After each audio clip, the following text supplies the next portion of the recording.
Sveiki, ačiū, kad pasirašote, žiūrite ir padedate patiktukus. Dėkoju. Beje, šitas anekdotėlis jau 100. Dėkoju, kad žiūrite. Dvi draugės susitinka, senai mačiusios ten nuotykių visko, ir viena iš jų sako, man kas buvo nutikę, tai nepatikės. Po šiai dienai nesuprantu. Ta draugė, pasakok.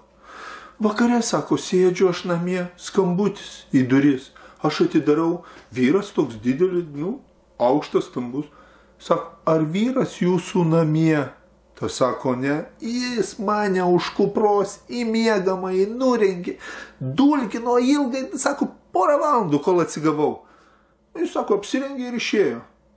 Po kelių dienų skambutis vėl į duris, vėl tas pats vyras sako, ar jūsų vyras namie?